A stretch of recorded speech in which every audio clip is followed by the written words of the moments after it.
Hey, everybody, welcome back to the Fans in Motion podcast, the only podcast that you didn't know you needed. I say to my one friend staring back at me, Josh, there's no time like the time that we had. It's crazy how you turn on a dime.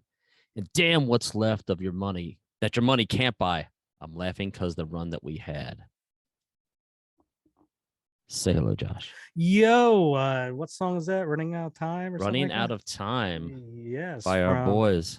Because that's how I feel today. I'm running out of time. I feel like I just woke up a few hours ago. Oh, ready to go bed. And maybe I did. Oh shit. But Lord. it's actually, what is it? It's 5:45 my time, local time, We need quarter to the hour, 5:45 after the hour. we need some of that Jack Blades energy. I'm telling you, man, I would do anything for some of that right now. Like a little spider monkey, man. So yeah, it's been a few weeks. It's life's been good. We're back at it. Missing, I won't say missing, but Not present. the absence of one member. So we got You're that. stuck with just Josh and I tonight. You got that in your pro column. So it's all good. So lead us there, Andrew. Well, so the last episode we did was, of course, ranking the Shaw Blades album. It seemed like a handful of people were really, I think, the same way I was with it. Like I'd forgotten about this album until we talked about it, and I then went and re-listened to it, and I was like, yeah, I forgot how much I actually enjoyed this album. And that's some of the posts that I saw was people like doing the, oh man, yeah, this was a great album. And I believe there was one or two people who'd never, I guess, heard the album. So hopefully that, the Shaw Blades got 2 or 3 sales this week. Well, there were a couple people who weren't aware of the record, and I think that's one thing we always are in our mindset that we know we think everybody knows everything that's Jack's released or whatever, and a lot of people don't think like we do when it comes to music, or they're just now getting into it. I mean, Shaw Blades 1995, that's a lifetime ago. That's what, 30, 25, 27, something. I don't know, it's the year I graduated. So whatever, long fucking time. So yeah, I got some hate mail on this one too. Hate mail from who? All kinds of people. Tommy Shaw? Well, no, I don't know. So BB Kilma on the YouTube page. Yeah. I disagree vehemently with Josh. So just not disagree, but it's almost like the scene from A Few Good Men. You object, but no. I strenuously object. You write songs and music and lyrics that come from your heart. If people embrace it, great. If they don't, fine. But whenever you do something for commercial success, it comes across as insincere and fake. Thanks, secret of my success. I like that Jack and Tommy were true to who they wanted to be and not what the record company wanted them to be. I agree a little bit with that. With the Big Life record, Jack's come out and said, they were kind of writing for hits differently than how they had written in the past. But the leap from 7 Wishes to Big Life isn't that big a leap. Right. I mean, the leap from Man in Motion to Damn Yankees, these leaps, even Night Ranger 80s to Feeding Off the Mojo's not that big a leap. They're rock records. Damn Yankees, Night Ranger to the Shaw Blades record, that's a bigger leap. All right. Sure. And I tell you what, a lot of these guys wouldn't be in business if they didn't think commercially and write to be a little bit commercial. Oh, sure. And that's why you have records. I mean, you have Tommy Shaw doing The Great Divide, which is a bluegrass album, but it's different now in 2012 or whenever that was released, to where it's just a small label and whatever. I mean, we're still talking major label, 1995. You got one shot at this. I want them to somewhat remain true, but if they're writing from their heart, you're not going to get a Damn Yankees record all the way through, I guess. You see what I'm saying? Like, you're going to have a couple more ballads, you're going to have this. You got to like think commercially. Okay, we were wanting to be a rock band, we got Ted. All right, let's take a few ballads off. And they decided, hey, just one, high enough. And it's still something that they've done. I mean, even on what, Crazy World, the label decided, hey, we didn't want another ballad on the record. So I mean, you can write from the heart and go off in whatever direction you want to, but you're not going to stay in business too long, especially back then. I mean, now Jack Blades could go out and do a country record. His country record's going to sell 3,000 copies, and his rock record's going to sell 3,000 copies because it's hardcore fans buying it almost no matter what. Yeah, that's where we're at now. It's not like, hey, we're releasing this single and, oh, who's this? Let's buy it. A little bit different back then, and plus the environment, height of grunge. So yeah, I mean, you could have done something, in a little bit different, but man, they went completely different. And Sure. All right, if you want to make that argument, they did what they wanted, and the album sales wise bombed, and they got dropped, and they didn't get a chance to do another record. So I mean, you got to be a little bit commercial. It's the record business, not record, the music business, not music follow your heart business. Yeah. Anyways, but I like the opinions. It's just, that's my opinion, and that's his, and that's fine.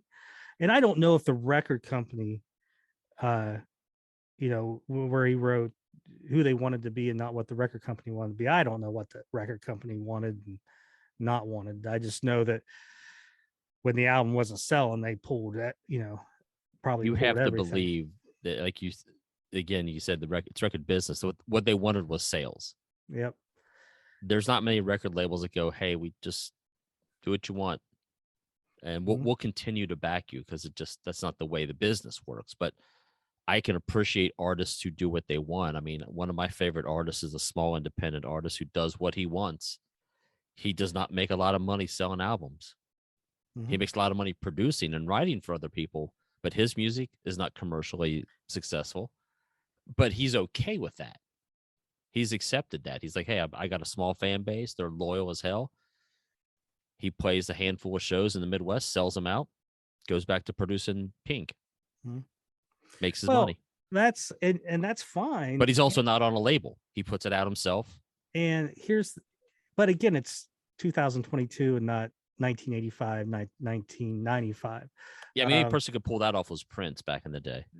Prince did what he wanted to do, but it was also very commercial. And Warner Brothers pushed us. I remember walking, that's again the height of grunge. I remember walking in to one of the music stores in the mall, and they had promo flats of Shaw Blades up. I'm like, holy shit, who sees that? Yeah. And you got a lot of these bands didn't have record deals. This is 1995. Yep. They're getting dropped, Warrants and Poisons. I mean, Poison recorded a record for Capitol Records in 96, and Capitol Records said, yes, we'll take it, because we have an obligation on the contract to take the we have to we need another record from you.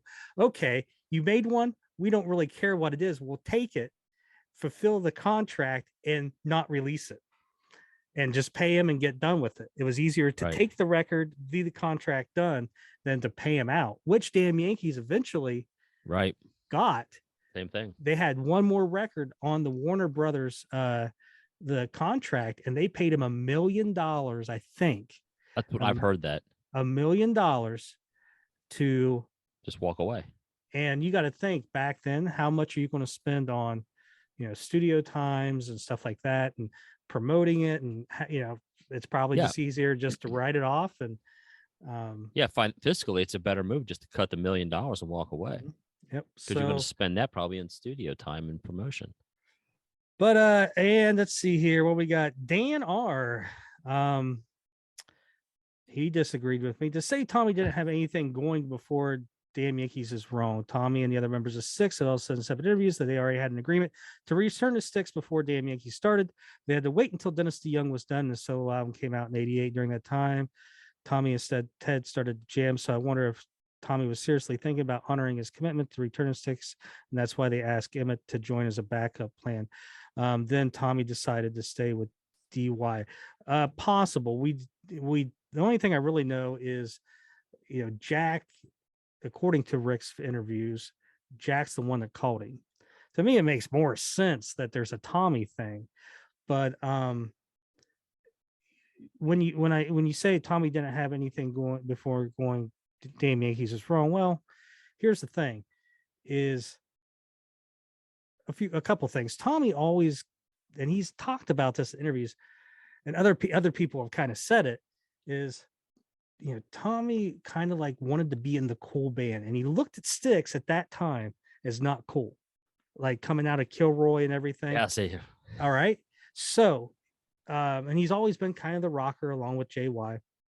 So now in '88, they're going to let's get back together, because the other three guys in Styx had nothing going on. The brothers and JY. Tommy's solo record deal, they're not redoing it. None of those records took off. Dynasty Young, his records weren't really going anywhere, but he had this one more record that had been recorded, and so he kind of told him. Now he had hemmed and hawed before, and then kind of said, well, we got to wait because I got to do this record, and I think it was Boom Child or something like that. So, and there's a photo out there of Tommy, JY, and the brothers together. But again, what are they doing? Why did they break up in the first place? Dennis, right? And now they're trying to get back together. And what's holding everything back up? Dennis. Yeah. It's the same thing. So, yeah, did Tommy have something to go to? Yeah, but it's like crawling back to your ex-wife. So when the Damn Yankees thing started, coming up, he jumped on it. The way I've seen everything is, and Damn Yankees was bigger than that Styx reunion. Styx got lucky with the Persian Gulf War and Show Me the Way. I mean, that album was dead until the war kicked off and radio stations started playing Show Me the Way. So that's the only thing that really saved that Styx record. But I mean, look at the photos, of Styx from that 1990 era. A bunch of goofy looking guys. All right. And JY's got a perm and wearing the two-tone, like the Garth Brooks shirts and stuff, with the multi-colors, and Dynasty Young, goofy looking guy, looks like your uncle. And so I just, so that argument of, well, Tommy has this big Styx thing to go back to. It's a steady thing. You're going to at least play some shows and have an album to put out. But Damn Yankees was new, fresh, hip, and was the rocking thing that Tommy had wanted and kind of has turned Styx into now a little bit. Yeah, I mean, Dan, I get what you're saying, but if Tommy had another exit from getting back to going to Styx, he would take it, and he did. But he said that he always liked the contrast and sound. The lyrics that "Don't Talk to Me Anymore" sounds like someone tried to make it work with someone they cared about, just got beaten down emotionally, and they just gave up. So see how he looks at it, completely different. It's weird. Like when these people have different opinions, I accept them. But if they come from you, or especially Brent, they're fucking wrong. And I think that's just you showing respect to the other people. And so and then Jeffrey Leatherwood said he heard the Rick Emmett story early in '91. Said he was also approached to join Asia. So but BB Kilmer also said that he agreed with me that the album disappointed him on the first listen as well, and then he grew to love it. By the way, he said Ted always made more money from touring than writing and recording, so he didn't agree that he got bigger checks than when he was with the damn Yankees. You got to remember, back then you didn't make your money off the touring. You made okay money, but your money came from record sales and radio plays, and that's something that he was not getting for a decade, and there wasn't really classic rock in the late 80s. There was a few stations, but so you might get some Cat Scratch Fever Stranglehold royalties, but it's nothing like it is today where classic rock dominates Yeah. rock radio. But so your money didn't come from touring. It just didn't pay like it did. I mean, think about how much your concert tickets were, even in comparison to like inflation and everything. Yeah. Your money, you toured to promote records back then, and you got to think, you have a 3-4 time platinum record suddenly, and you've only had a couple back in the 70s. I think you had maybe 3, and suddenly that money is coming in. You're a third writer on every song, and then you're a third writer on High Enough. High Got a Enough. few spins. Yeah. So and there is stuff, if you find it, where people in the loop have said, why Ted, why is Ted there? Well, Ted was raking in the cash. That's why Ted was there. So you can think that, but I will say you're wrong.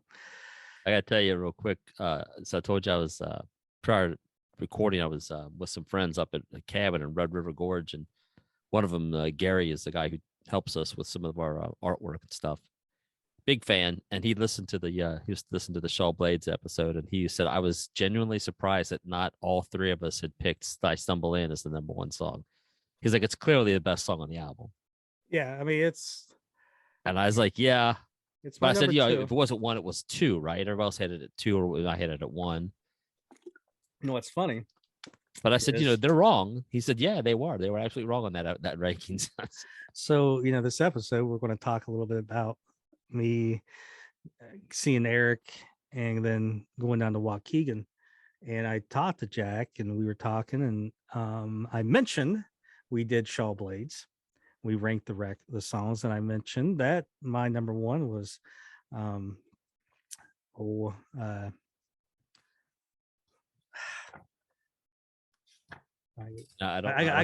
got Don't Talk to Me Anymore in my head. I Can't Live Without You is my number 1. And he said that he always liked I Stumbled In. So not saying that's his favorite, but he just mentioned in passing he always liked even Jack agrees with me. Yeah. So there you go. So this episode is on the road with Night Ranger a little bit, some stories I got. And we're going to do the 12-inch Night Ranger singles. So 12-inch singles, back in the 80s, you had 45s, which you would buy commercially, the small ones. But you also had 12-inch singles, which were more promotional records. 12-inch singles they were 30, played 33 speed. And the grooves were bigger. The audio was supposed to be better. So radio stations would have them, and the sound would be better than playing it either from a record, the full length record, or from a 45. So these are mostly sent out promotions for radio stations. So we're going to go through them. There's one for about every single. There are some variations. Some of them aren't the prettiest looking, but there is some unique stuff that you will never find in anything else. You won't find in the 45 or on a record. Yeah. So that's, why we'll cover that. It's not that, there's, like I said, it's nothing earth shattering except for a few, but we'll go through them, and it's kind of neat to see them, and you see the progression through the record labels and everything. So, and then, like I said, we'll talk about, I went and met Eric up in Milwaukee. He was playing with Under the Streetlamp. We hung out. Next day, we drove down to Waukegan and hung out with the Night Ranger guys, and we'll talk about all of that in this new episode of Fans in Motion. I talked a Well, so lot do you have about Shaw Blades. any Night Ranger news that's new and I'm sure tour there's date wise? Well, let's see here. We're going to release this actually tomorrow. So not this weekend, but next weekend. Record Store Day, April 23rd. Oh yeah. You have two Night Ranger releases. You have the full-length record of Somewhere in California, which I got the promo copy somewhere, but I don't know where it's at. But so you have that full-length record. It's a gatefold on blue vinyl. I think it's going to retail about $32. Brent had talked to a record store and they had some of that information. So $32 for the full-length record is Somewhere in California. I think there's 1,000 copies, Pacific blue vinyl, and then there's 1,500 copies of Wasted Time. It's at $45. It's going to be $19.99. So if you're still stuck in 1985 and 45s cost $1.99 or whatever, get out of it. That's just how much a 45 usually is anymore. So it's a green vinyl, which I picked out, I would like to claim. And it's got two new songs, Wasted Time and Free. And they're both killer songs. Me and Jack actually talked about both of those tracks in Waukegan. So two new tracks, green vinyl, Wasted Time, and then you got the Somewhere in California coming out on vinyl for the first time. So that's fun and exciting to have coming out. Night Ranger news. There's a lot of concerts being announced. I'm going to kind of go through some of those and just give a brief rundown of what's going on or what's coming up. The other big thing is Brad missed some shows. So he missed the Florida show down in Newport Richey, the Waukegan show, and I think the week before, wherever the hell they were at, where were they? Oklahoma, Miami, Oklahoma. So Brad had hurt his leg, made traveling very uncomfortable because he couldn't move. So it was more like the plane and everything. Yeah. So they just told him to heal, and he was back last weekend. So one thing, since last time is the drummer for Foo Fighters. Or Hawkins. Yes, that guy. He passed away. And so I got with Jack and Kelly, and they wanted to put something together. So put that together on the page. I was surprised it got 50,000 likes. Like I was not that it got that many likes, that many people see it, because Facebook usually kind of limits how much stuff goes out from these pages. So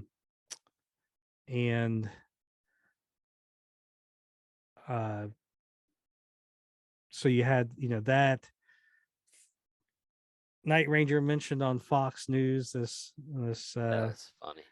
She's, to me, I didn't really like it, because she's like, I spend money on stupid shit, and like my stupid shit's going to go see Night Ranger. Now if you said I spend stupid shit, I bought 10 copies of the same Night Ranger record like I did, all right, fucking but I thought it was like, like a backhanded compliment. Yeah, and so that's kind of what I wrote. Like, we'd like to think Night Ranger tickets are actually a great and sound investment. So but that was on Fox News. And all right, so with and Joel Hoekstra announced, how we did that, they did that campfire tour. They're doing that again probably in August. No dates or anything, but if you guys want to see a cool show, we talked about in the last episode, Joel Hoekstra and Brandon Gibb go out and they do this little tour, kind of an acoustic tour, play all kinds of tracks and everything. So if you get a chance, go see it. They said they're going to do it again in um, August, I think it was. So tour dates, they're announcing tons of them. Go to just Google Night Ranger link tree. That will take you to the link tree where it'll show you everything. You just hit the button, takes you right to where you need to get tickets. Website's sometimes a little slower to get updated, but if you like the Night Ranger page, you're going to see everything that's going on sale. If you go to Fans in Motion Facebook or Twitter, and the Instagram, but definitely those two, you're going to find out usually about it before the Night Ranger page, because we can only post once every 24 hours on the Night Ranger page. So I'm always pushing stuff to Fans in Motion, usually first. So if you want to get all the information first, go to Fans in Motion. So they're playing next weekend with Styx in Florida. They got a show in Texas. Let's see here. So they're in, Nevada next month. God, I want to go to Billings, Montana and see them June 1st. Middle of June, they're going to be overseas at the Sweden Rock Festival. And they're going to be doing a show in Switzerland as well. Some shows that have been announced just recently, June 24th, Toledo, Ohio, which I will be there. Coralville, Iowa, July 3rd. So that's a newer one that's on there. A couple of shows where they're opening up for Kid Rock, Minot and Cheyenne, 22nd, 27th of July. July 23rd, Wilmington, Ohio, Rock the Block. All of us will be there. Andrew, Brent, and myself. Alaska, July 30th. I need to go to that. A couple Ohio shows that I'll be at Fort Wayne. Well, I guess Indiana and Ohio. Yeah. Fort Wayne, August 10th. Marysville, August 11th. Some newer shows that's been announced. Gibson City, Illinois, August 20th. The next day, Gatlinburg, Tennessee, August 21st, which is Monsters on the Mountain, which is a 3-day rock festival. That day, Nelson and a whole bunch of people were on the venue or on the lineup for just that day. They finally got a West Coast date there. I don't know how to pronounce it, but it's in Washington, September 2nd. The Rock Legends cruise in February. So yeah, the Monsters on the Mountain is so Night Ranger is the headlining on the final night, Sunday night. So it's Night Ranger, Firehouse, Vixen, Nelson, Brother Kane, Pat Travers, Crazy Licks, Soto, Beeler, Michael Sweet, and a few others. So that's just the lineup for Sunday. Friday, you got Cinderella's, Tom Kiefer, Extreme, Yingve, Quiet Riot, Richie Kotzen, Kip Winger, Autograph, Lillian Axe, and a few others. Saturday, Queensryche, Striper, Rat, Stephen Piercy, Dangerous Toys, Eclipse, John Corabi, Enough's Enough, and a few others. So I was down there with them at the last one, a very cool place down in Gatlinburg, right in the center. Very cool, very nice venue. That's the one where Vince Neil fell and broke some ribs. So the famous Vince Neil show. Yeah. So is there seating there? Or is that all just standing? It's seating, but they allow you to stand, and I think they allowed you to go up front a little bit.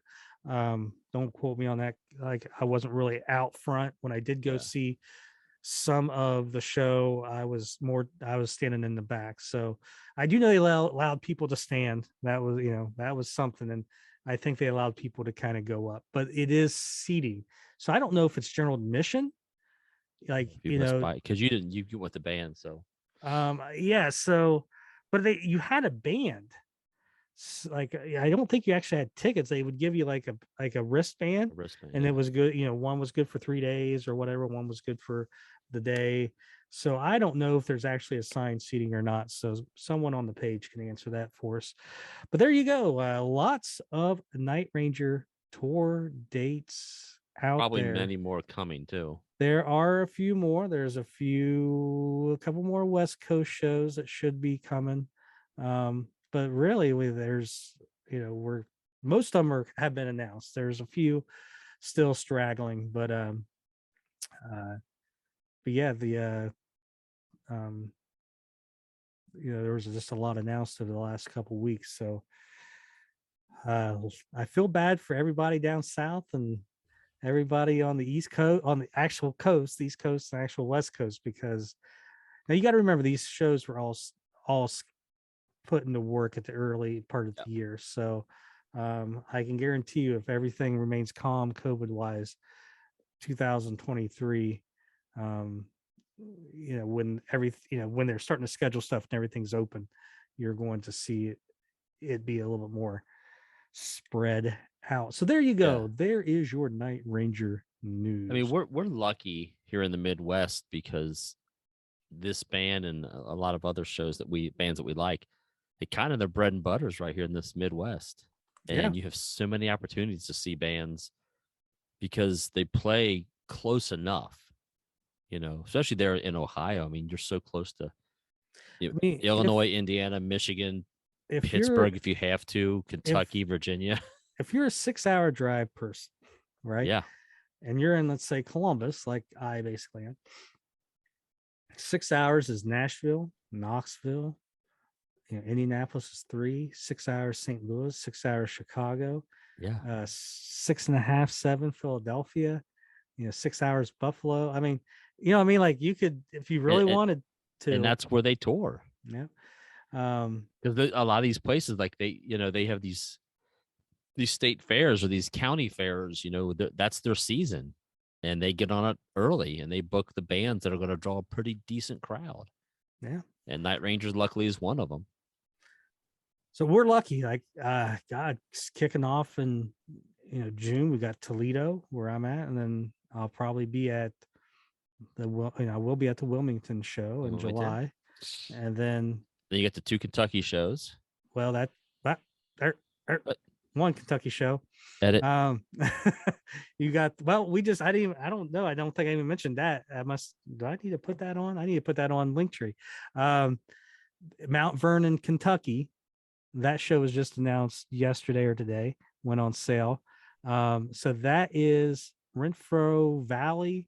Pretty big thing. I've seen it off the side. I've never been there. So Mount Vernon, Kentucky, Saturday night, August 10th, maybe.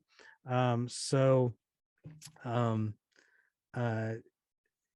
show was announced. So yeah, you got the one in September, and then you got there's a couple in August, and there's some more stuff coming. So there's gonna be a lot of shows if you're in the Midwest. So get your car's oil going, tires lucky us, hooked up, and hit the road, man.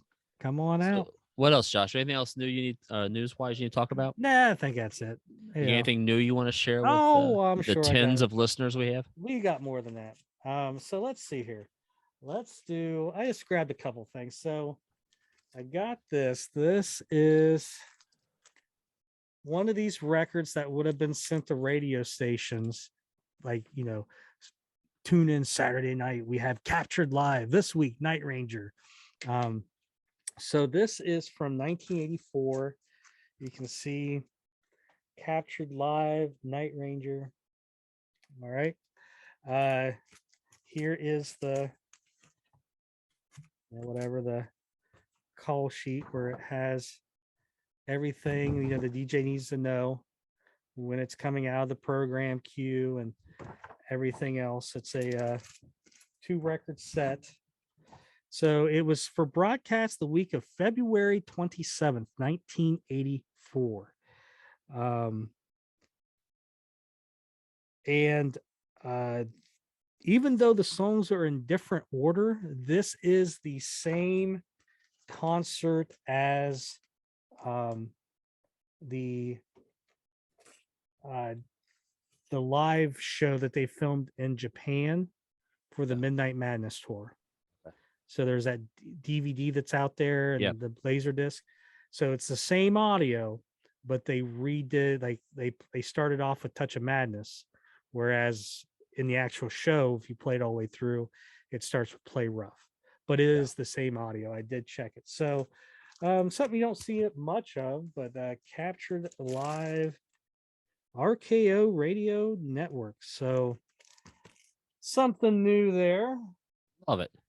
And every now and then you get these weird little things. A lot of times promos are harder to find than the stock copies, right? But that's not always the case. You all right there, Cramp Boy? Yeah, my leg got stiff. I have to move it from it, but I'm with you. uh, I'm getting too old, man. It just yeah, got really you're tight for some reason. getting too old to sit. I am. I need to still get a standing work desk. So it's actually somewhat easier to find promo copies of Man in Motion than stock copies because no one bought it on vinyl. No one bought the record really to begin with, but they really weren't buying it on vinyl. But they still sent out all the promos on vinyl. So most of the copies you'll find are are the promos. So one thing that's hard to find out there, it's not hard to find the single, the 45 for Young Girl in Love, but it's hard to find the stock copy. So you can see that there's nowhere that it says promotional copy. Yeah. I guess if I wanted to, I could get the promo. But anyways, most of the ones you will see will say promotional, not for sale. They sent out a ton of promos for it, and the song never took off. So they probably just never pressed too many of these because there was no demand for it. So finding a stock copy of the 45 for Young Girl in Love is kind of hard. It's not worth that much, but it's kind of hard. So I mean, I literally just got it. How all the shit I have now. Not that I really, until I did this podcast, started breaking it down. What do I have? Yeah. What do I don't have? But yes, just for the last couple of years, I've seen it, some places, and they would have it, $20. Why am I paying $20? So, do you know what the B side is? Give me a hint. But yeah, it's off Dawn Patrol, fucker. I have no. Is it Night Ranger? That is incorrect. It is the greatest Night Ranger song ever. Call My Name. Oh, that's wonderful, man. They should have flipped that bad boy over like the DJs Beth did with Beth and Kiss. Yep. So there you go. That is some new stuff. Awesome. Yep. I made a short, nice, sweet, and simple. So now we have the Fans in Motion news where Brent usually shines, but he is unavailable today. So, well, there's a couple other things I wanted to talk about. I guess it'd be under Night Ranger news. I don't know. We'll put it all in everything. So I know we are influencing Night Ranger collecting. Doesn't even matter if it's just 5 people. It takes just a few people to bid shit up because they want it right. This went for $167, which is the 8-track for Midnight Madness. $167. There's 8 tracks made of Dawn Patrol, Midnight Madness, 7 Wishes. It's kind of crazy, but you'll see 7 Wishes more than you will the others. Okay. And I used to be like, if I could get it for $40 or $50, I may buy it. And I would see him out there occasionally. So that sold for $167. A week earlier, someone had 7 Wishes and Midnight Madness sold for $150. So the eight tracks are just going crazy.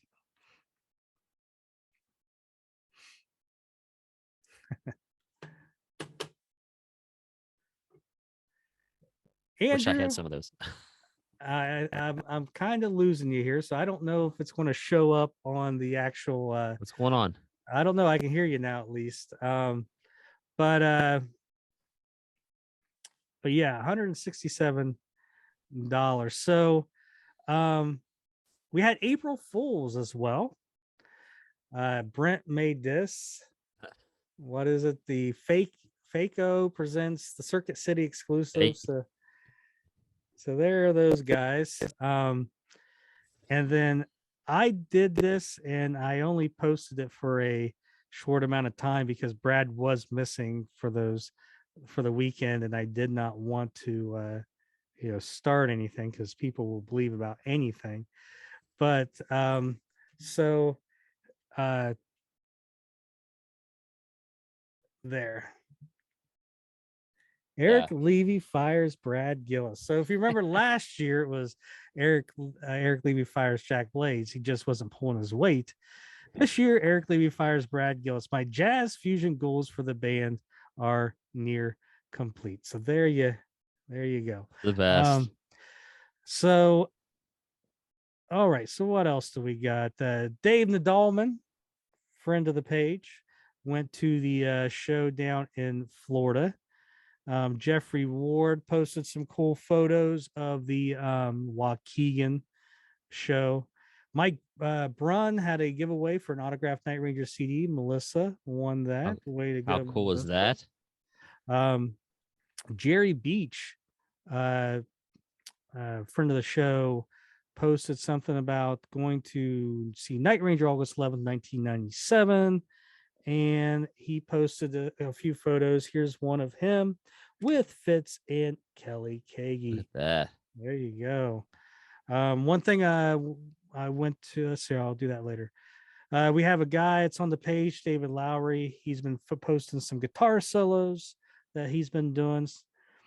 I guess we could have put this in Night Ranger News. Kelly sent me an email, had this link, and we wrote something up and put it up. So there is kind of like an unreleased Kelly Kagi track. A couple friends of his wrote that, and he sang on it back in the late 80s or early 90s.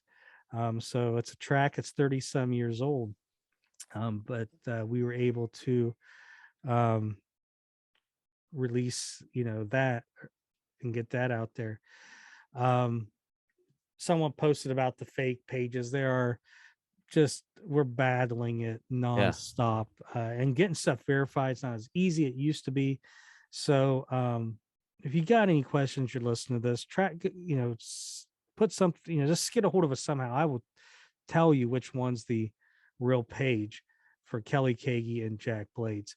I've been seeing other artists too and posting like everybody something's going on.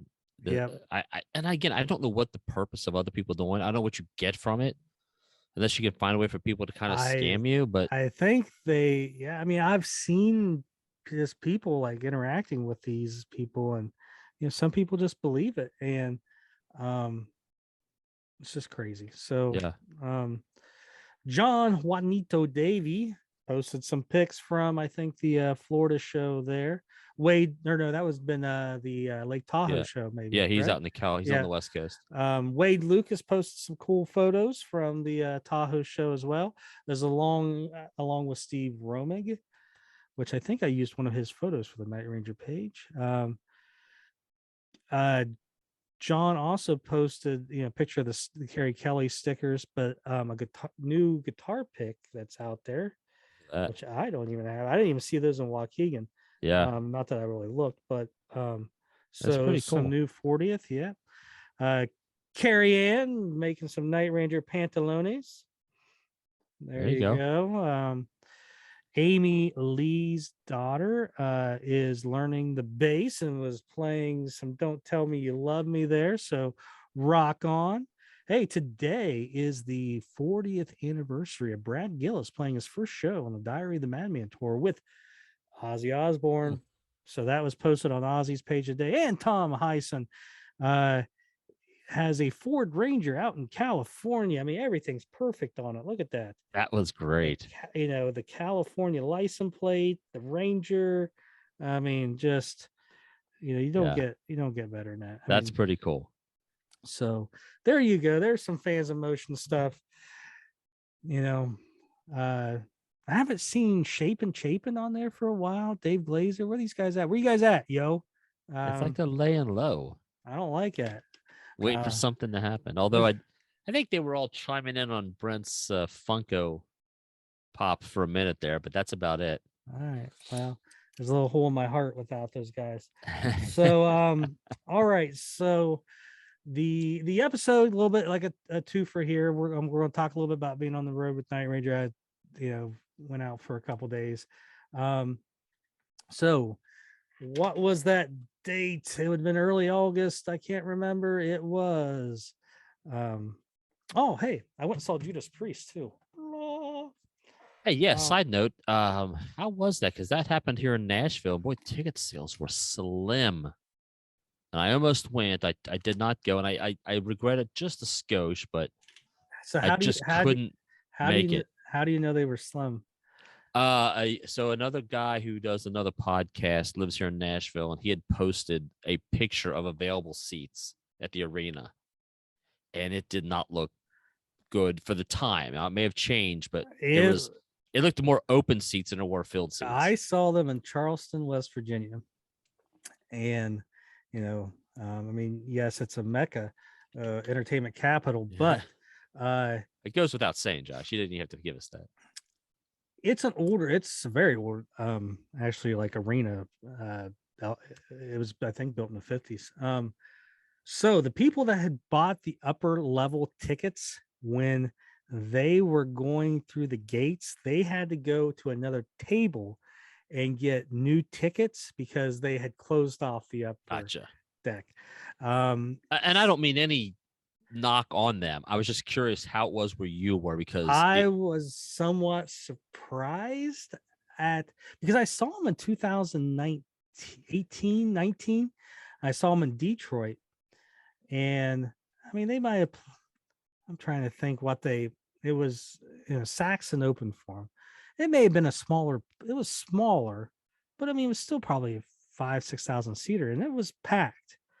Yeah. This place was bigger, but there wasn't 5,000 people there. I mean, it was kind of empty. Yes. So, it was slim, but yeah, just, it's, I know. I mean, time's moving by, and I get it. It just, I was surprised when this friend showed the pictures of the availability. I was like, oh my God, because I know the arena. I had just worked that arena for my gig job that I do. And I was like, they're playing the municipal auditorium.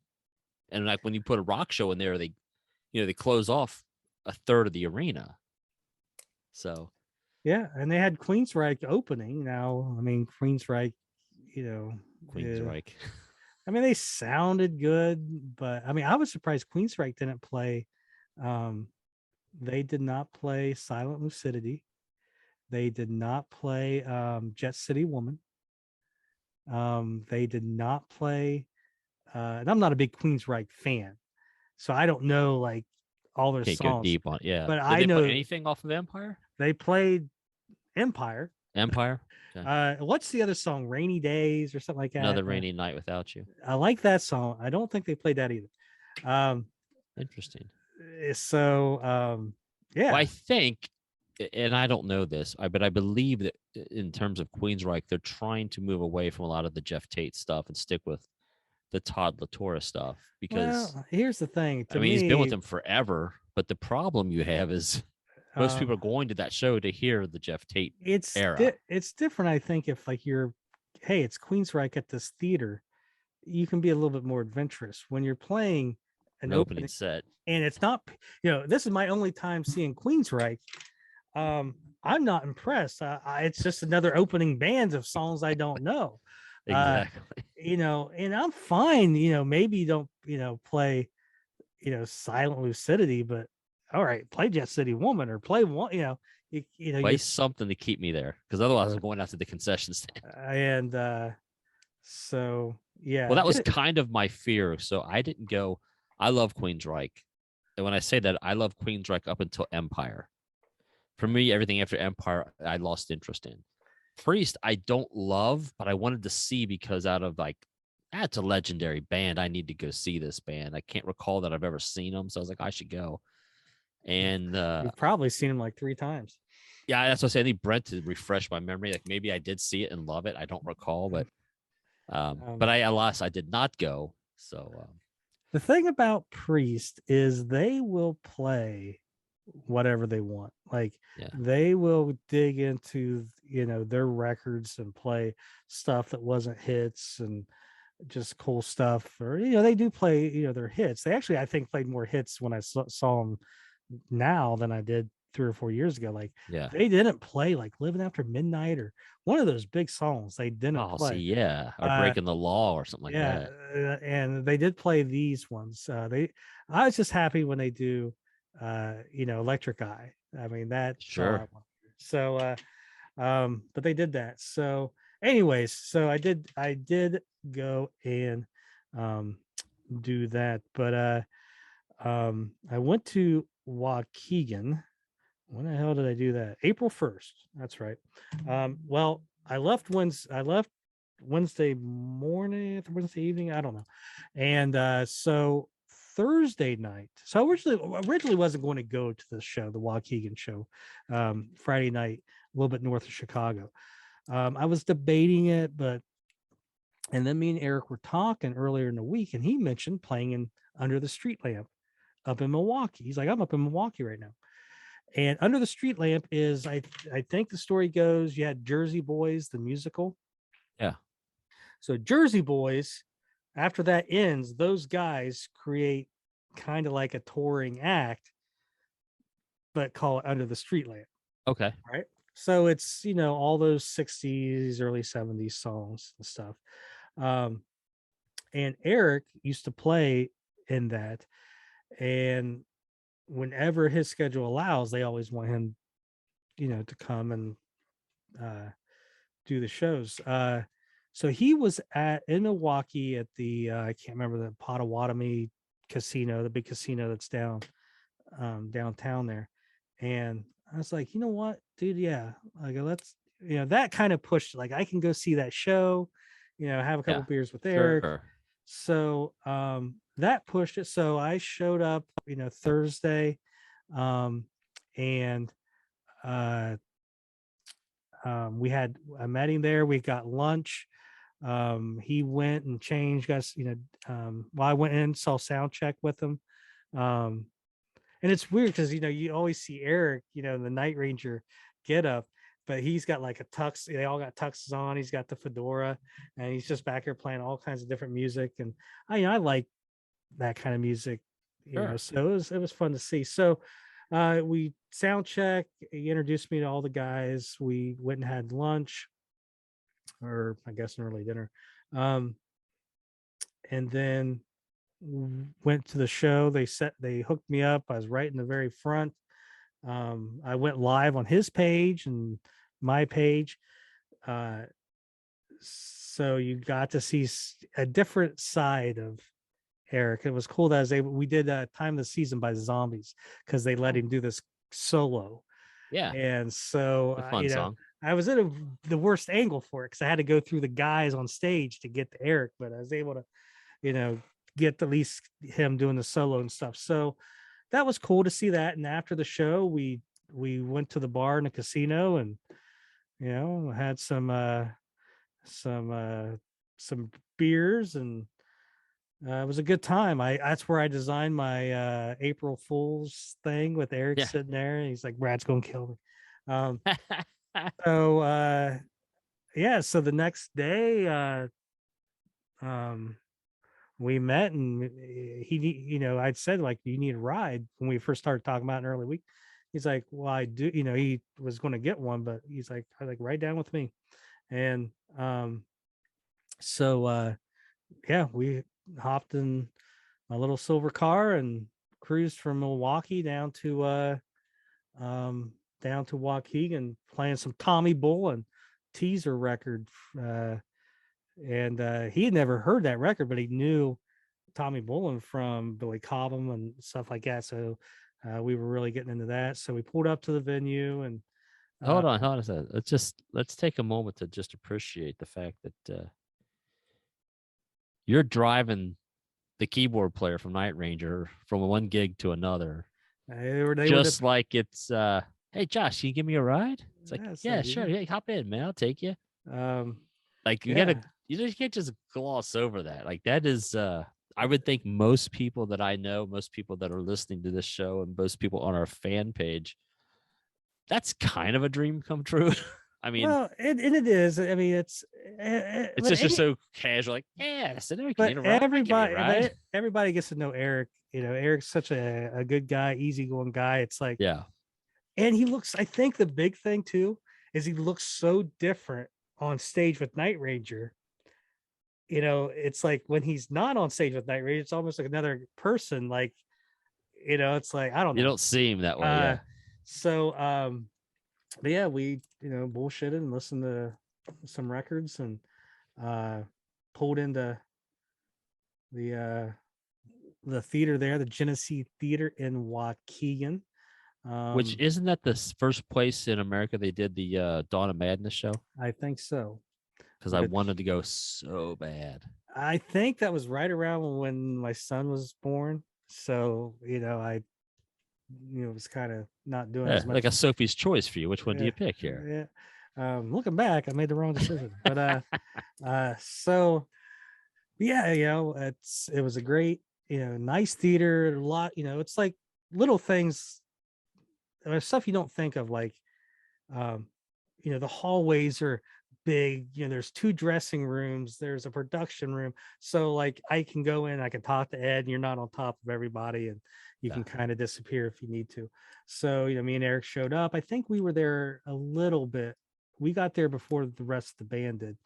Um, so uh but yeah, band shows up, everybody, just we all kind of hang out and talk, and they did some sound checking, um and a little some discussion, and they were playing, sound checking High Road, Call My Name, Penny, and I'm pushing that stuff. And off And of Neverland, you weren't pushing a little slap well like being born or well you gotta, they got to probably be able to remember how to, remember the song, first of all. But those were songs that were still in the memory. Like Call My Name's been played a couple times yeah. in the last couple months. Um, and I was like, yeah, do that. And High Road and Call My Name made the set list, and it was cool hearing High Road again. We haven't heard that in a while. Yeah, Um, great song. and but yeah, I mean, I got uh, and family was there. I saw those pictures. Eric's parents, Eric's mom was there, along with his sister and her husband and their kids, his nephews. So, I went out before the show and got the kids all guitar picks, um and took care of them. And the show started. I think I went live on Fans in Motion, like from like behind the side stage, just a different angle. Yeah. So I think I did two songs, Call My Name and High Road. I think the two Yeah. songs. So if you're on Fans in Motion Facebook, you would have saw those things live from behind. I was behind Eric and looking out at Jack and Kelly. After the show, it was, again, it's just they had it set up good.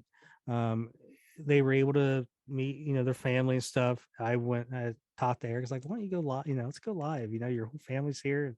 So if you go to Eric's page, you can, he introduces his mom and his sister and everybody. It was a good time. And I'm sure I'm missing, something, but me and Jack talked about the two new tracks that are coming out next weekend. What's funny is like, what songs are coming out? And I was like, Free, and I love that song. It's like they can't even remember like what did we put on the record and what didn't we. So we talked about those two new tracks.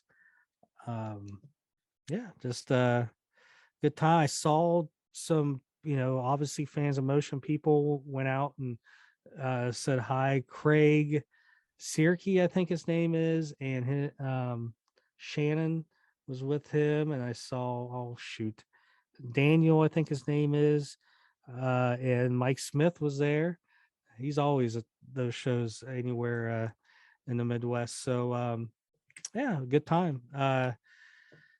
Yeah, and you know, and I was with basically those guys all left. I stayed with the crew a little bit, said goodbye, then I took off. So it's a good show, good time, and I got some decent photos and the live videos and everything. So good stuff. Hopefully, like I said, with Yeah. some of these shows coming up, we're able to do that stuff and get behind the scenes stuff, and there, and we're everybody's still filling each other out. It's like they're getting to trust me. I mean, obviously, I'm a little closer with Eric and um, Kelly, and then but me and Jack, and like Brad wasn't there, but so it's hopefully it keeps going, and we keep getting better stuff out there, and um, but yeah, I mean, it's weird. It's cool. What, almost two Kind of years? living the dream, though, man. Well, you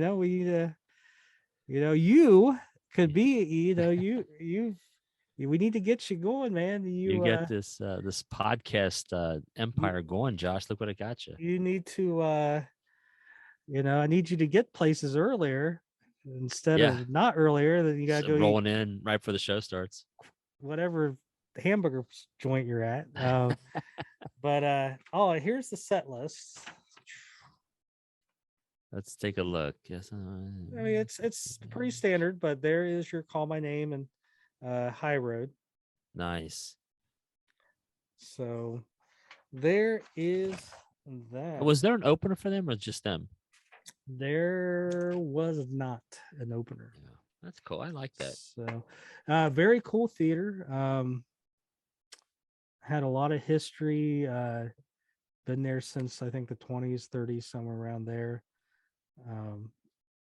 And they sold a lot of like walk-up tickets. It went from some rows in the back and the rows up in the balcony being open to where they weren't the day of when the show started. So they had a good walk-up crowd, and Great. so yeah, good stuff. Deal. So there you go. So let's jump into Let's talk 12 inches, Josh. 12 inches of pure enjoyment. So 12-inch singles, like we said, have a better little, but I don't know everything about them. I'm not an expert. So if you know something, feel free to comment and correct me. But these were all promotional items sent to the radio stations, play our song, not available, not available for purchase. And again, they're 12, they're bigger than the 7-inch 45 because you can, like, the grooves can be bigger, the sound can be better. And so DJs like disco era, that's where they really came into, was the DJs would put them on, and you could have superior sound, and you could put more on there than you could a 45. All right. And then with, like, the turntables, and the wrapping and stuff, people liked them because they were bigger, so you could find your spot that you like to do the back and forth on. And there, so so the first one I will show is this. Now, most of them aren't going to be this exciting, but here you go. Don't Tell Me You Love Me, a maxi single from Germany on Bellophone Records. So you got the a photo that's not readily used too much. Yeah. I mean, Brad on an Explorer guitar. Yeah, look how young they look.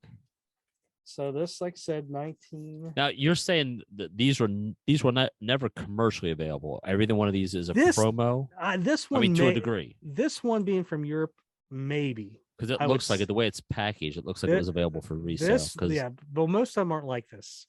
Yeah, that's what I'm saying.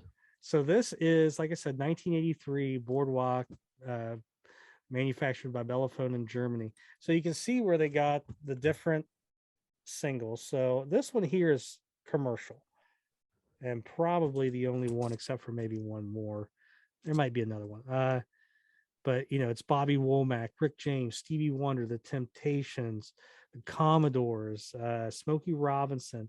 You do have a couple rock ones, Joan Jett, and 707 and Survivor. So and you can usually get these for about $20. I mean, probably the most you're going to pay is because of the shipping. So you can see, though, just how big, like most of the time, you got about that much on, finding the needle for your And that's song. just one song on each side, right? Well, I think this is two. I think it's night. I think, well, no, this might be the entire track. No, yeah, this is just all "Don't Tell Me You Love Me," and then Just one track. the B side is "Night Ranger." So there you go. Don't Tell Hey, Me You Love Me. quick side note: you said 707, I believe. Kiss tie into Ace Frehley there, wasn't that Todd Howarth's band? 707. Well, he joined a little bit later, but he's on this record. Well, he joined later in 707, but he is in this picture. He's on the Yeah, far whatever right yeah. there. Bam. Far right, So, and yeah, Mister. um, He was instrumental in Ace Frehley's solo career right after he left Kiss. yep. For those that care, All right. Frehley's Comet to be exact. I don't know if there's one, if they have these for "Don't Tell Me You Love Me" or "Sing Me Away." I don't have them. I would think if I saw them, I would get them. So I guess I need to do a little research, if in case I get a podcast and do an episode on 12-inch vinyl. But Yeah. So the next one we have is "Young Girl in Love." So Yeah. you can see they just come in this white, Right. this generic, and again, you can see. So, "Young Girl in Love," you can see where it says promotional copy. Yeah, I got you. They should have flipped it over. Call My Oh, my Name. name, promotional copy. Um, And that's printed on the label, right? Not stamped like a gold stamp would be on those albums back in the day. These labels are printed, and this thing is perfect. I mean, no one played this. Clearly. So you can, it's got the promotional stamp on there now. So I have this one. I wonder if there's a difference in these. There's that stereo. So yeah. So if you look here, all right. What side does it say stereo? What side does it say side one stereo? Okay, Young Girl in Love, side one stereo. What side is this on for you? Right there. That's the left side for me. All right. What side is it on this one? The right side. So you can see that it's the same promo copy. And this one actually came with it stamped. There's that stamp, yeah. All right. Loaned for promotion. Were they supposed to return those? No, but they could be asked for them back. That covers them. And that has happened before. There is a Prince promo that's out there that they pushed out, and then at the very last minute, he didn't want it out there. They went around and grabbed them, and they got almost all of them. Yeah. Right. And this one guy who used to work in the business just found like a couple, like he had. I think he sold for like $20,000. Oh. So, so you can see there's variations to them. Again, Boardwalk probably had a couple of different pressing plants. And so you have those two variations where the one says side one on the right side and the other one says side one on the left side. The music's the same, but there's a label variation there. So you just think that'd be just a standard file? I mean, I don't know how they did it back then, but I'm sure it was somewhat computer based, wasn't it? Or maybe it was it? I don't know. Set? But it's probably one plant doing something and the other plant doing something, and they just don't match up.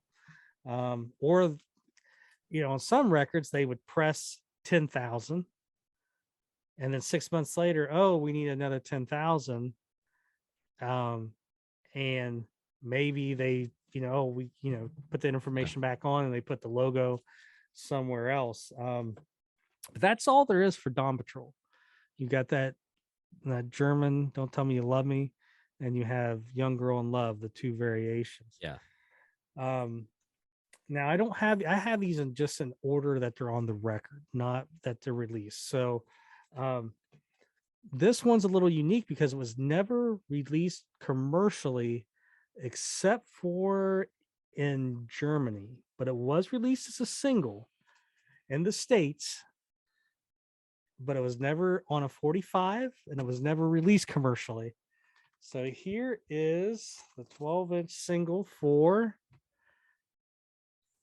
Get up. Rumors in the Air. Yeah. So you can see it's got MCA records. So this one does have a MCA record sleeve. You can see it's very minimal. It's just black and white MCA records. But and this will be kind of the standard going out is it will have Rumors in the Air on side 1, and on side 2 you will have a slightly edited version. So on side 1, Rumors in the Air is 4 minutes and 31 seconds. On side 2, it's 3 minutes 54 seconds. So about a half minute. And this may be the only place where you can find that edited version of Rumors in the Air. So if you're a hardcore person wanting something different, you may want to track these down. I would assume that, and I shouldn't, but I would assume that it's an edited version and not extended. That has happened where sometimes they will extend. So Rumors in the Air, 4 minutes and 33 seconds on the record. So there's 30 seconds cut off there. So you'll never, that's the only place where you'll hear that edited version. Yeah. Well, shit. All right. So on this, what side is the camel logo on? Right. So now I doubt this is the original. It could be. This might be what this record came in. But here is Rumors in the Air again. And what side is the camel logo on? On the left. So there is a variation there.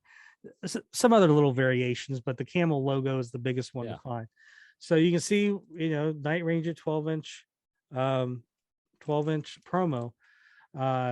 Again, you got the two, the two different times, 354 and 431. Have you ever listened to it to see what the difference is, or do you know what the difference is? I Is probably it like the solo or the fade out or something. I probably listened to it when I got it, but I should have listened to it before we did this episode. But I didn't mean to put you on spot. I was just curious if you knew. Tune in next week. But yeah, I got everything else but a record player hooked up in this room. Need to throw that on there, and I'll play it next week. Remind me, and I will throw it on the turntable and record it, and I'll play it and show you the Make a note here. Show you the edit.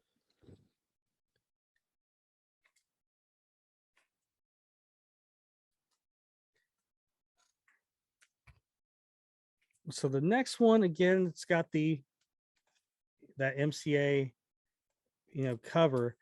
I don't have a different variation of this. Not that it doesn't exist, but I do not have one with the camel label on other sides. So here is Sister Christian, and they labeled this as long version and short version. And some of us have heard, the radio sometimes plays the short version, which the short version I think cuts out a little bit of a chorus and some of Brad's guitar solo. Yeah, I think you're right. Because you can hear, I think on YouTube, the extend, I won't say extended because it's a standard version, the actual version. But if you listen on the radio, sometimes you'll hear them kind of like High Enough from Damn Yankees. There's the version you heard on the radio a lot was cutting out a lot of the guitar solo. And it just doesn't sound right. But same with Sister Christian, it cuts out the guitar. So that's the only version that I have of that. And again, you have one for when you close your eyes. I only have the one version, so I don't know if there's another one out there. And I have looked and just never found it. So, and you can see here, this is, so you can see also the different MCA Yeah. standard, copy there. And there is a promo sticker, but I don't think it was put there from MCA. It's only rock and roll and you'll like it. Heavy Lenny Promotions. So if anyone knows what Heavy Lenny Promotions is, there you go. But on this, you have 407. So it's the same, it's the same version on both sides. There's not an edit to that. Now, there is differences on, I'd have to see. You can't really hardly tell. But the cassette version versus the record version of Don't Tell Me You Love Me in the first verse, the way Jack holds out certain notes is different.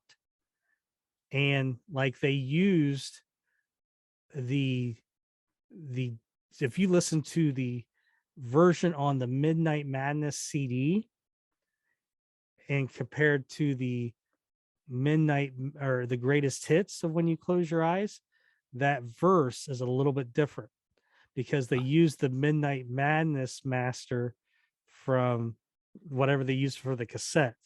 We talked about that in one of the episodes. So familiar. I'd have to see. It's hard to tell the difference. I mean, someone a year ago broke it down like really into a science, better than I did. I remember hearing a little bit and just, all right, this is too much for me. But you can hear it a little bit. So I don't know what version that would be. So now we go into the Seven Wishes era. We got the promo stamp on this one, and this is Sentimental Street. So you got side 1 410, side 2 is 350. So they knocked 20 seconds off of it. So I'm going to have to next week, find these, I guess, try to get them to see what they are, or you could buy these, track them down. You could do it for us. Yeah. So there is a variation. So where is the camel logo on this? It's on my left. On your left. So here is another 12-inch of Sentimental Street short version. All right, so there is two differences here. I'll show you, but one is, so, all right, so if you look at this, where you said it was on your left. Yes. See where it says, I think it's under where it says Sentimental Street, you will see where it says long version. Yes. All right. So where is the camel on this one? Upper right. All right. So you can see that's different. And then also you can see short version is right next to the title. It's not underneath it. You have to go up a little bit. I can't see it. Yeah, there you go. Got it. All right. So you can see that just the label is completely different. Again, if you're a collector and this is what you're into, this is why we're doing it. I got a couple cooler things. Like I said, these are pretty just, there's not much to them. There's, but this is probably what you were hearing on the radio. So here is 4 in the morning, and it's got the, it's down, the camel logo's down at the bottom. I don't have another copy of this, so I don't know if there is a variation. 352. So there's no change in that, but there is one for 4 in the morning. Now, Europe starts doing kind of the same thing. These are European. So you can see their MCA, and they have the rainbow logo. This is, so it's very thin, but the record comes out like that. These are, again, these are from England, And this is Sentimental Street long version, and then Night Machine on the back. Wow. But again, I don't think these were commercially available, though it does not say anything about it being a promo. So maybe this was commercial over there. Maybe Mark Greenaway can let us hook us up. Give us some info on that. So I got another one here of Sentimental Street. I wonder if there's a difference in these. I don't think there is. So so you got these European 12-inch. So that's a Sentimental Street. Here is Goodbye. I only have one of these. So this is Goodbye 352, Goodbye 420. So you got one that's almost 30 seconds less. Someone back in the day made some of their own tags. Back probably in a the dot matrix printer. Yeah. Rob Herring, Night Ranger, Goodbye 12-inch. So he put his own. What if he's on our page? I don't know. We'll find out. All right. So now we're getting into some unique stuff. I guess I threw this in the 12-inch section because I don't know where else to put it. So if anybody's ever been in the military, you go overseas, you don't have regular radio stations or TV stations. You have the Armed Forces Network. They basically have their own TV channels, their own radio stations. TV channels, like they may play, like I don't know who the fuck talk show hosts are anymore, but you might have Craig Ferguson, Jay Leno, Conan O'Brien, David Letterman from 8 to midnight, and they just play them in an order. So I remember like at 8 o'clock at night when I would get into my area, there's a TV in the back over in Afghanistan, and Craig Ferguson would always be on when I came in. So this is something that they would send to, armed forces overseas. So Armed Forces Radio and Television Service, U.S. government property for use on authorized AFRT outlets only, other use for reproduction. So it's got Department of Defense seal on there. Yeah. And everything else. So I don't know if there's a side 1 or side 2, but so this side, let's just say Motorcycle Girl by Cruzados. All right. I don't have any other music. How about the boy who cried wolf, the Style Council? It wasn't a big hit for me. Your Personal Touch, Evelyn Champagne King. Okay. All right. Let My People Go, the Winans. I've heard of them, but not that song. Yeah. Going Away, Al Green. No, Al Green. All right. So I don't know what all that was. Maybe that is like gospel or some shit. This side's more of a kind of a rock side, a little bit like that. Say You, Say Me, Lionel Richie. Say it for always. Track 2, Goodbye, Night Ranger. Track 3, Face to Face, Pete Townsend. Track 4 is The Big Money by Rush. Track 5, All American Boy by YNT. Note, see library card for additional information. So this was probably in the base library, and you could probably check this out and play it. When I was in Saudi Arabia, they still had VHS tapes. So they had like a room with all these VHS tapes. You could go grab one because there's a VCR in your room and you could watch movies. But so this is probably how they have that. So here's the label, track 2, Night Ranger. Nice. So there you go with that. And again, there is importance to these because this is the only place, except one other place, I guess, you can get this song. And this is the only place where you can get anything that has like Night Ranger logo labeling with it. All right. So here is the 12-inch single of Wild and Innocent Youth Nice. by Out of Night Bounds Ranger. soundtrack. So you can get this on the Out of Bounds soundtrack, but you don't get the hype sticker promoting Night Ranger. So here is the 45 Wild and Innocent Youth, Jack Blades, Kelly Kiggy, 3 minutes and 33 seconds. Same as track or on the other side. So Yeah. again, you want to get it with, that's the important thing, is this.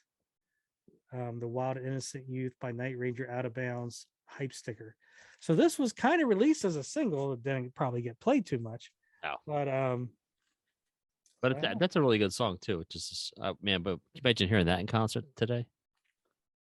That'd blow your mind. it would. I don't know if there's anything different there. Looks the same. So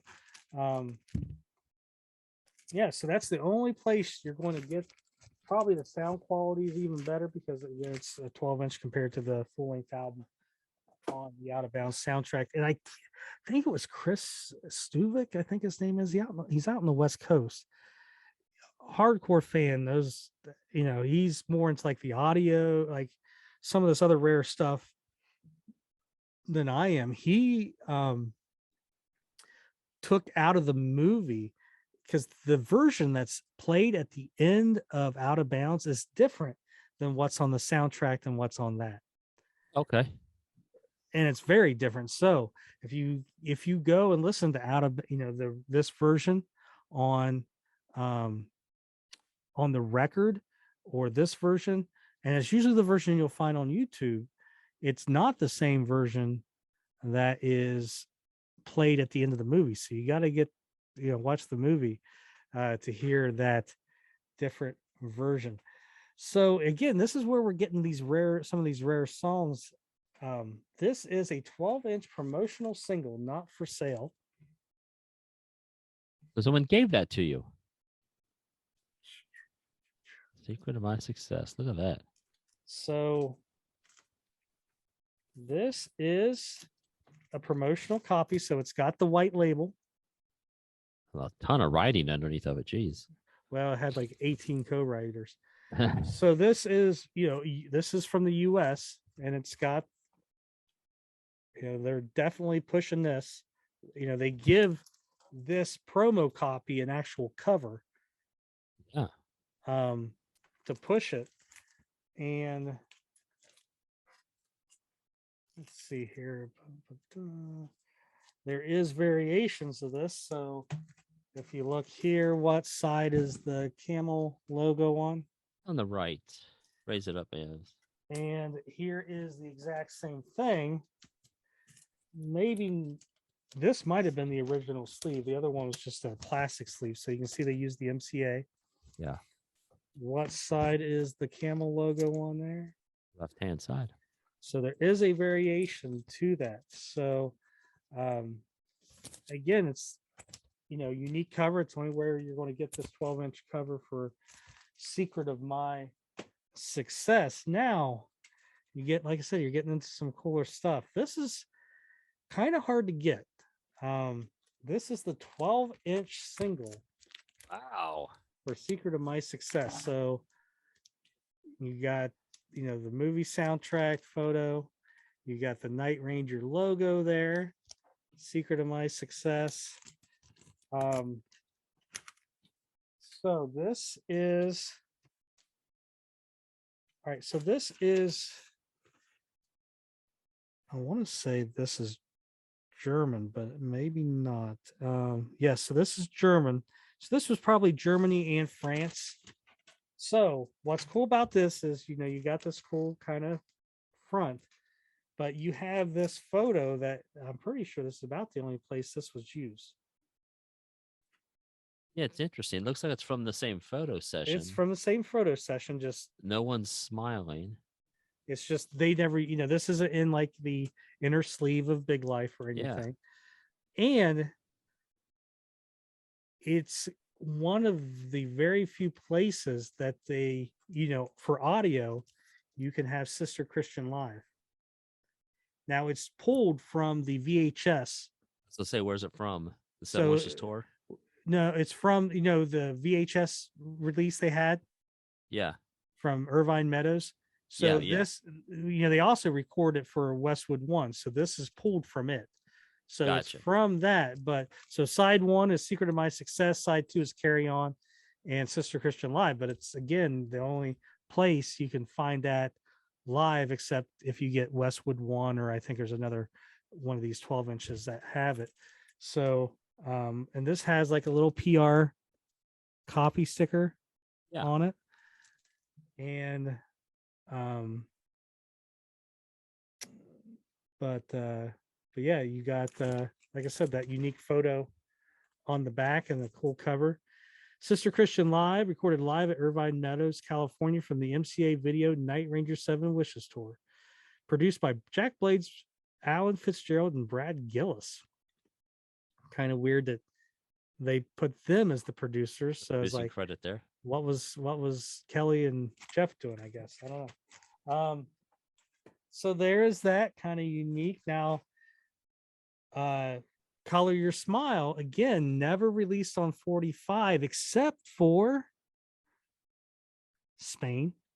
It's I was like, if you look for me, I'm like, I am Mexico. It's that one that has like the like the old kaboom bombs, like the circle bomb. Yeah. It's that one. I remember you showed us that. Yeah. All right. So, but it was released in the States as a single, never commercially. But you remember there was a video, it never got played hardly. Yep. And this is the 12-inch single. So they changed the sleeve that they come in is now changed. It's just like silver, but it's still the white. It's still that white label. Okay. Yeah. Color Your Smile 413. And let's see if they 413 on both sides. Yeah. So again, that's the only way that was released, besides the music video in the States. But England, or is it either? Let's see here. Germany gets Color Your Smile ramped up. Look at this. So here is Color Your Smile from Germany, hype sticker, special 12-inch single featuring 2 live tracks. 2 live tracks. So you all right there, Sleepy? Yeah. All right. So I got a massive thunderstorm brewing through us. My radar keeps going off on the right-hand side here. Color Your Smile. And When You Close Your Eyes and Don't Tell Me You Love Me live. Well, wait. Don't Tell Me You Love Me, I don't think is live, right? They promised 2 live tracks. No, yep. So they are both live. So When You Close Your Eyes and Don't Tell Me You Love Me. So where the other one had Sister Christian, this has When You Close Your Eyes and Don't Tell Me You Love Me. But even though they say they're from the MCA Video, that's the 7 Wishes tour. They say that they're produced by Pat Glasser instead of Alan, Jack, and Brad. Right. Yeah. Right. Because Pat didn't produce that video. He did produce the original songs, but anyways, again, this is the only place where you can find those 2 tracks, pulled off like on a vinyl or something. On a vinyl, except for that Westwood one. And then you have, again, Color. Oh, shit. Easy, hero. So this is Color Your Smile. And this is from where? Let's see here. This is from England. So this was commercially available. You got Color Your Smile. Girls All Like It. Girls All Like It. When You Close Your Eyes and Don't Tell Me You Love Me. So it's got those 2 live tracks, but it's also got the unreleased song, Girls All Like It. Yeah, we're going to have to get our friend Mark Greenway to do some weekend drives and do some digging for us over there. So Girls All Like It, for those that don't know, I mean, Night Ranger doesn't have like a lot of unreleased stuff out there, or rare stuff. Wild and Innocent Youth is 1.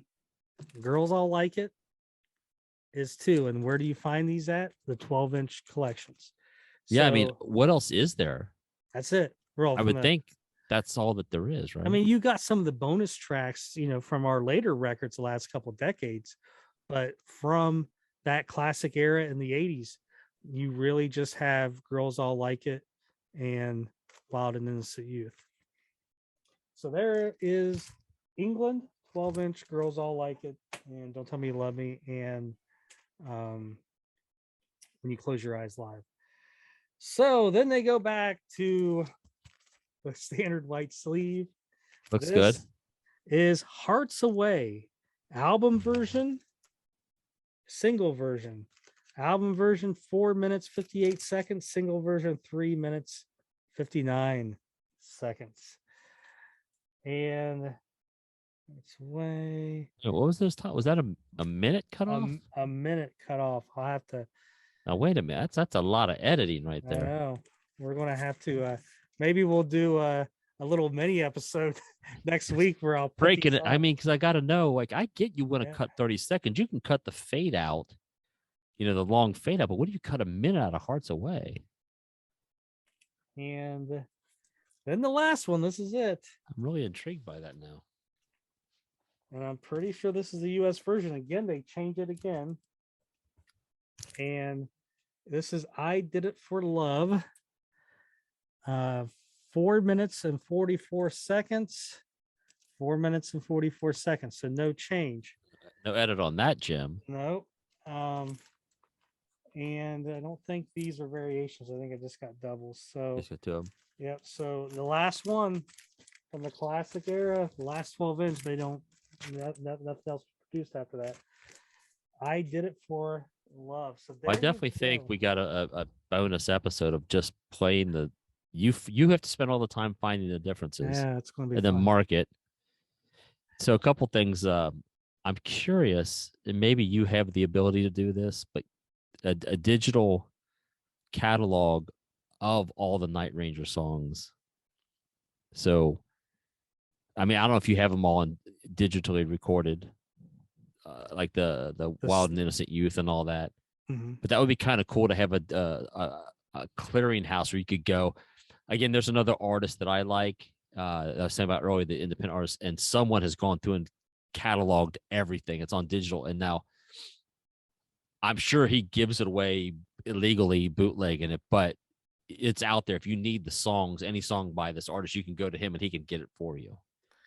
Yeah, I'm not saying you need to do that, but I'm curious if someone has done that. Well, somewhat, because you can go to YouTube and they have where you can listen to these tracks. Now I don't know if the single versions. I mean, what's the demand of? I want to hear a cut up version of Sentimental Street. Slim and next to none. So, and obviously I haven't listened to them since I first got them to know, oh, that's missing or this is missing. Well, maybe someone listening to this will chime in with that information and tell us, maybe save you a little bit of time. But I was gonna tell you, I also years ago, a friend of mine gave me I think it's a 3 terabyte hard drive that it's from basically a radio station. It has all the music on it that they would just pull the digital files from up until a certain period. I forget when it ended, but for example, it had like 5 versions of One by Metallica. So when you're at the radio station, you're pulling it up. It's like, do you want the edit? Do you want the long play? And you could find it. And so you'd go into Metallica and it has all their stuff. And then you have all these edits. And it's pretty fascinating to just scroll through and like, my God, that's why it's so much memory, because there's of a hit song, there might be 5 versions of each hit song, like a promo version, a commercial version, the original version. And if you really I didn't look through to see what the Night Ranger stuff is. I should do that. And there is stuff out there, like I'm trying to think, like Free Ride by Edgar Winter Group. Like the version that's on the radio, and I could be wrong on this, but it's somewhere in this. This is how it works. The version on the radio is the single version that's not on the record. Like the record version is different than what's always on the radio. Longer? I think like musically it sounds different. Like, like the bass is different. I don't know, something, where they're like, it's not like an edit, like where they just cut music out. Like the mix is different. Yeah.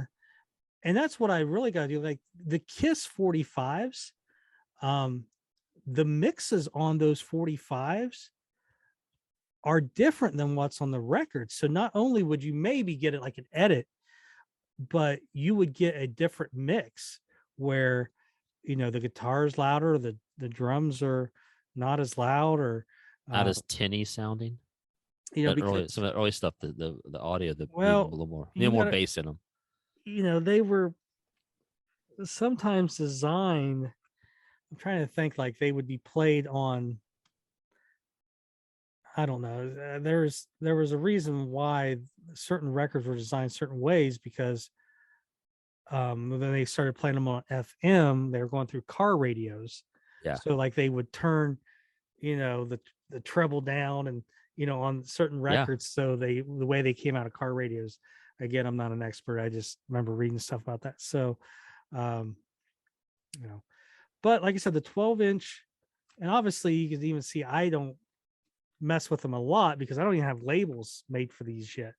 Whereas all my records, regular records, I have labels made. But there's some very unique stuff. I mean, it's the only place you're going to find Wild and Innocent Youth, the only place you're going to find Girls All Like It.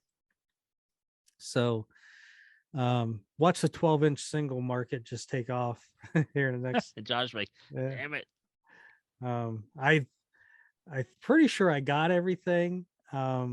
Again, some of the variations, like I showed, were just when we first started this, I would go through everything. So like one day I would grab all those 12-inch records. Okay, I got, Sing Me. I don't have Sing Me. I don't think I made it, but let's say I have Sentimental Street, right? Okay, here's the copy I have.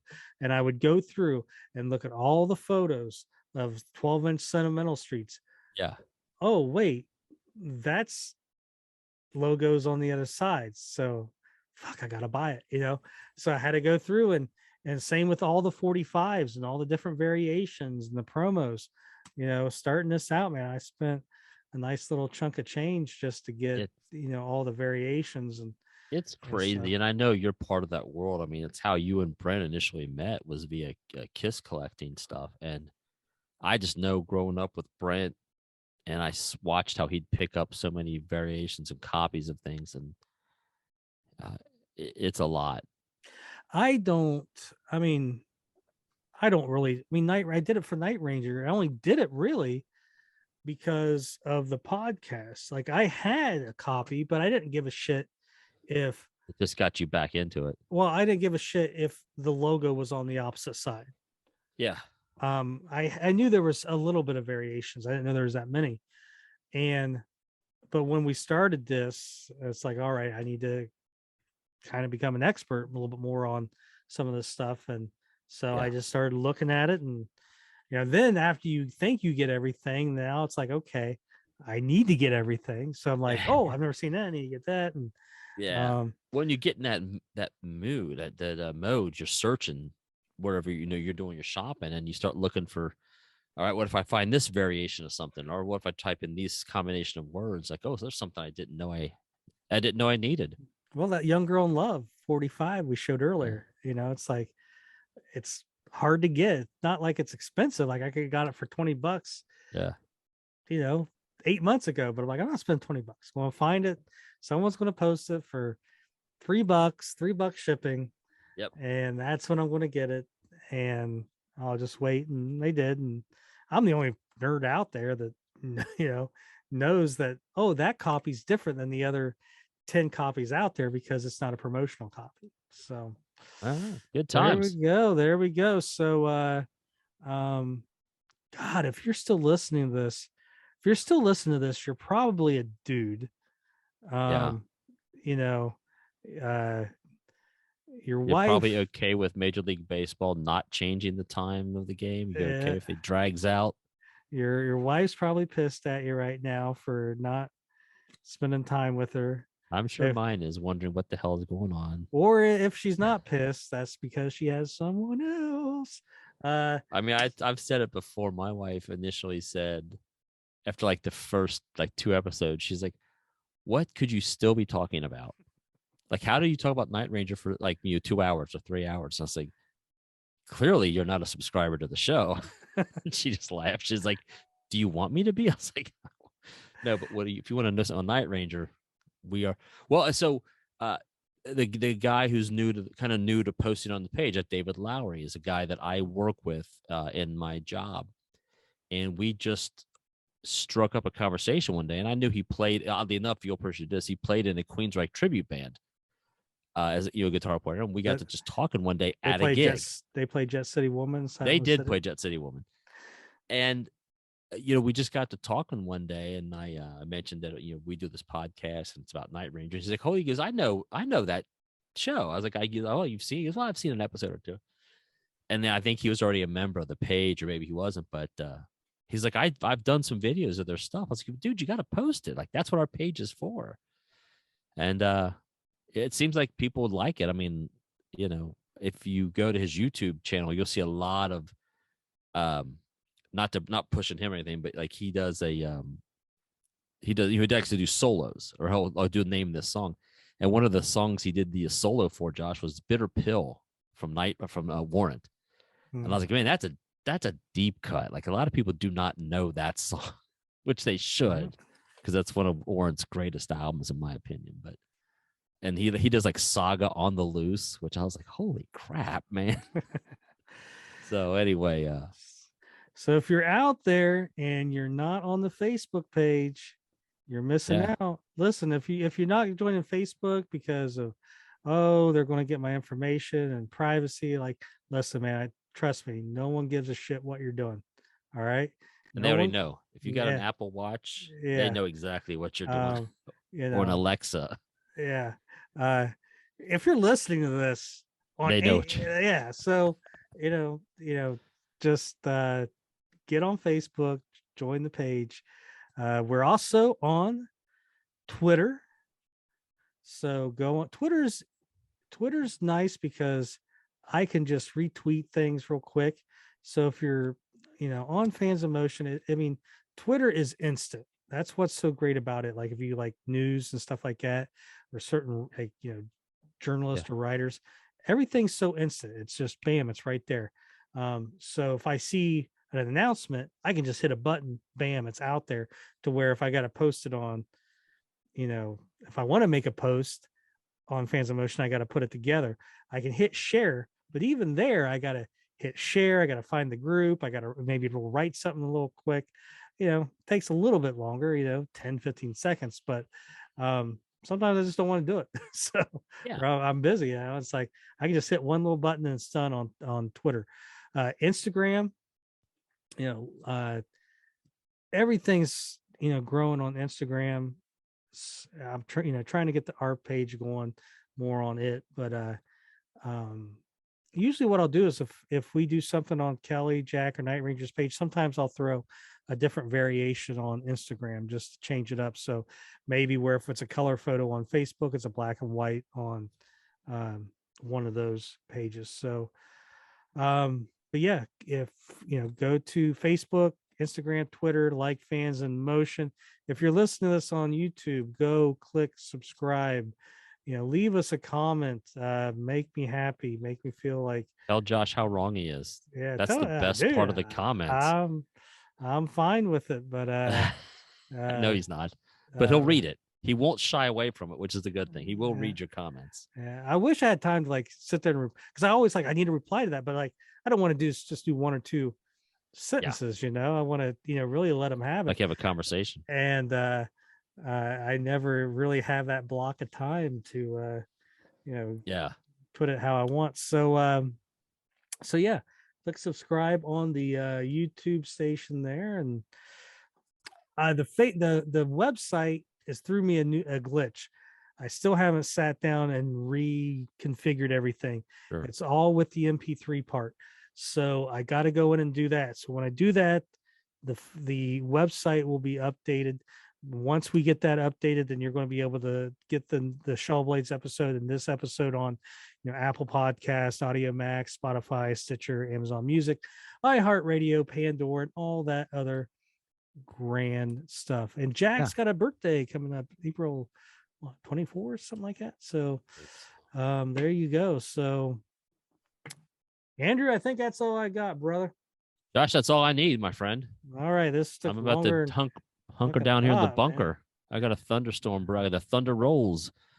I got real quick, I got 2 Garth Brooks concerts coming up this week. Yeehaw. It's 2 more than you need. All right, everybody. Thank you so much. If you're still watching, God bless you. Find another hobby. But tell a friend and Tell an click enemy subscribe. too. Yeah, tell if you don't like it, tell your friends. You got to go check out this crappy Hey, podcast. you know what you need to do. Actually, let's do this. Yeah, Okay. I'll do at the beginning of, because there's like 2 people watching right now. So I'll do it at the beginning of the next Yeah. episode. All right. So, anyways, hey, thanks. We love you. Thank you. Later.